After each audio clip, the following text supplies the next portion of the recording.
Bonjour et bienvenue sur ma chaîne Un jour mon budget, la chaîne où on parle de gestion budgétaire pour les grands débutants. La dernière vidéo, je vous ai parlé de la création de votre budget, donc quels étaient les dangers, les écueils, les meilleures façons d'arriver à la création de votre première fiche de budget mensuel. J'espère que c'est le cas, j'espère que vous avez réussi. Alors, je vais vous parler aujourd'hui des outils, des choses que j'utilise pour la gestion de mon budget. Alors, j'ai une petite calculatrice, mais le téléphone est bien suffisant. Moi, vous savez que j'ai démarré avec mon carnet. Alors, ce type de carnet, c'est le type un peu bullet journal. Je ne sais pas si vous voyez bien dans le détail. Vous avez des petits points comme ça. Parce que je veux écrire, je veux pouvoir penser, dessiner.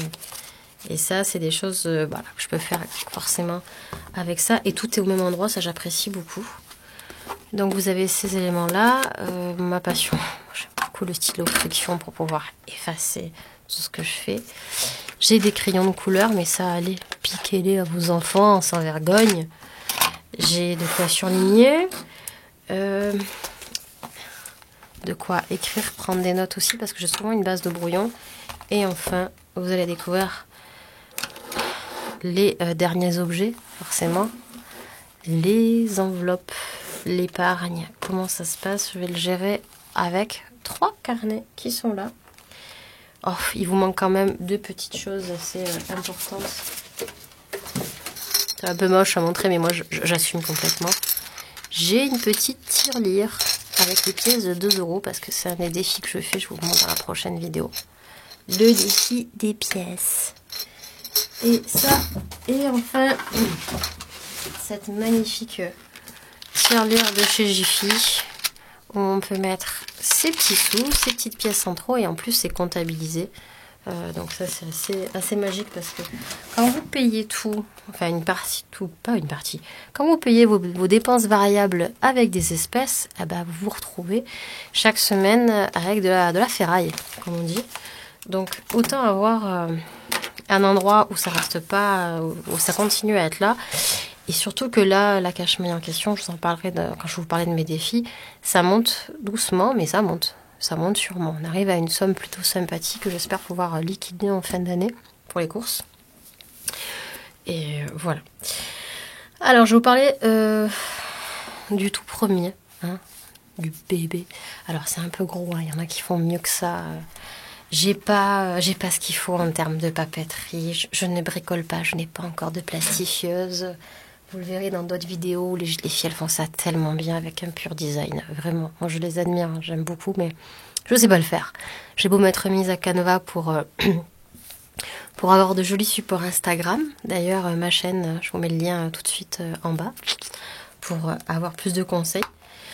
Je vais vous présenter mes catégories à moi. Alors peut-être chacun trouve ses catégories une fois que, comme je l'ai dit dans ma première vidéo, vous avez trouvé quelles étaient vos catégories à vous, vos catégories de dépenses. Moi, en tout cas, les miennes, celles que j'ai créées. Alors, c'est un petit carnet sans prétention que j'ai trouvé, l'un des premiers prix que j'ai trouvé sur Amazon. J'ai mis à l'intérieur du papier, je vous montre, comme ça, même si vous savez pas avoir, vous savez, ces jolies enveloppes avec des stickers, ce que font les pros, moi j'ai fait ça. C'était des petits papiers du magazine Flow. Si vous connaissez ce magazine, moi je l'aime beaucoup. Il y avait une partie sur la papeterie, sur les pliages, qui n'allait pas me servir. Donc voilà, c'est vendu sous cette forme-là. Vous avez cette partie plastique. Donc moi j'ai mis la catégorie, j'ai écrit à la main. J'ai découpé une espèce de patron qui peut tenir dans chacune de mes cases. Et c'était joli parce qu'en plus, vous avez vu, ça fait recto verse. Je trouvais ça angoissant qu'il n'y ait rien dedans ou qu'il y ait juste l'argent quand il y est. Donc ça cache un tout petit peu aussi. Donc c'est assez joli ce camailleux de couleurs pastel, de petites fleurs. En plus, c'est ce que j'aime vraiment dans la vie, dans la déco et tout ça. Donc voilà comment c'est composé. Vous avez une catégorie. Quand on remplira les enveloppes la semaine prochaine, parce que là c'est la dernière semaine, j'ai pas tellement, j'utilise tout ce qu'il fallait, donc du coup je suis partie sur un nouveau mois. J'ai ces petits trackers, vous les trouvez sur internet. Moi j'ai pris ceux de la petite budgéteuse, mais j'en change assez souvent, c'est un peu au gré de mes envies. Là voilà, j'aimais bien, il était en couleur. Vous pouvez le créer vous-même aussi, vous pouvez le faire à la main, vous pouvez prendre un papier libre. Moi je vous encourage pas à consommer, on est justement dans Sur une chaîne où on parle de gestion budgétaire, c'est pas pour acheter quoi que ce soit. Je vous mettrai en lien ce que j'utilise, si ça vous tente. Mais j'ai rien à vendre. Donc les catégories, la catégorie alimentation, parce que j'ai vraiment démarré quand je me suis offert cet été, en juin. J'étais beaucoup plus en espèces que ça. Et quand j'ai vu que ça me convenait pas, le 100%, j'ai un peu revu ça à la baisse. Donc la catégorie alimentation, courses, voilà, nourriture. J'ai distingué la partie beauté et la partie hygiène. Alors beauté, c'est quand besoin d'aller chez le coiffeur. Voilà, il peut y avoir la partie parapharmacie ici aussi. Ensuite, la santé et la pharmacie. C'est ce qui n'est pas... c'est les rendez-vous chez le médecin, aussi les médicaments quand ils sont pas remboursés, on pris en charge tout de suite par la mutuelle. Il y a cette partie-là. C'est un montant que je ne néglige pas, qui est plutôt de 80 € par mois. Même s'il reste quelque chose, tant mieux, mais je préfère pas avoir moins et aller gratter là-dessus. La santé, c'est beaucoup trop important.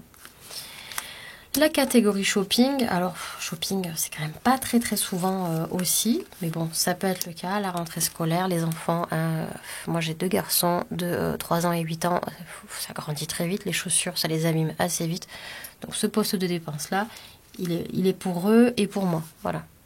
Mon chéri il s'occupe de son propre shopping tout seul, moi je gère moi et les petits.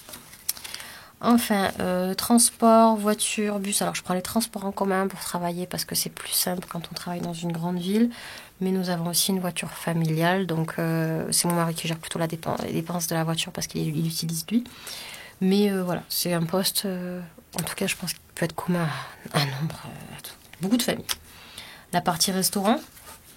Alors ça, c'est le péché mignon, il y en a tous les mois. D'ailleurs, je crois que je vais lancer bientôt un mois sans restaurant. Ce sera vraiment le gros budget. Je vais faire des économies à fond avec ça. Bon, je dis pas que le moral sera bon, ou je serai pas malheureuse, hein, mais gros poste de dépenses. Ensuite, les anniversaires. Les anniversaires, c'est trop. C'est une catastrophe. J'aime tellement faire des cadeaux, chercher des cadeaux, chercher des idées. Je fais des petits cadeaux à plein de monde autour de moi. Dès que je sais qu'il y a un anniversaire. Enfin, en tout cas, voilà, je suis comme ça. Je suis attentionnée et se restreindre là-dessus, c'est très difficile pour moi. Je vais bientôt mettre en place un système prévisionnel à l'année. Je vous en parle dans la 3e vidéo de mon spécial budget. Mon spécial budget à faire un an avant. Pour que ce poste-là, il soit moins difficile. Parce que tous les mois, il pèse lourd. Voilà. Il y en a tous les mois. Hein. J'ai pas un mois sans anniversaire. Hein, techniquement, voilà. Loisirs et sorties. Alors ça, c'est surtout les choses qu'on fait en famille. Hein.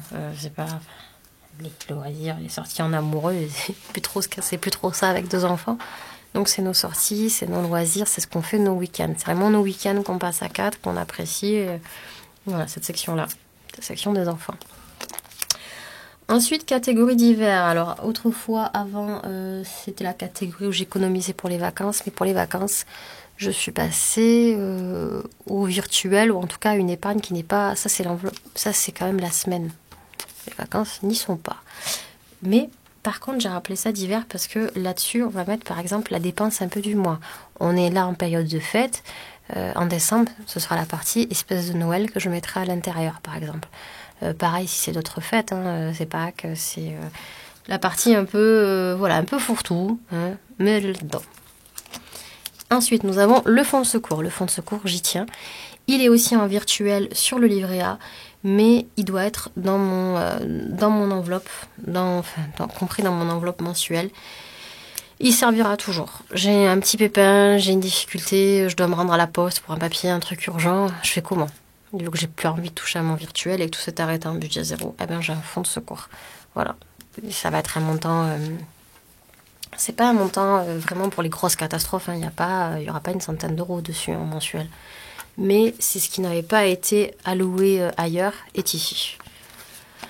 Enfin, vous avez le défi de 5 €. Alors, je vous en parle après dans une autre vidéo sur les défis. J'aime beaucoup le défi de 5 €. C'est la passion. Hein. C'est un peu mon obsession. Je l'ai fait 2 fois l'année dernière. Il a très très bien marché. Là, j'en ai repris un depuis septembre. Un peu moins puisque je suis beaucoup moins en espèces.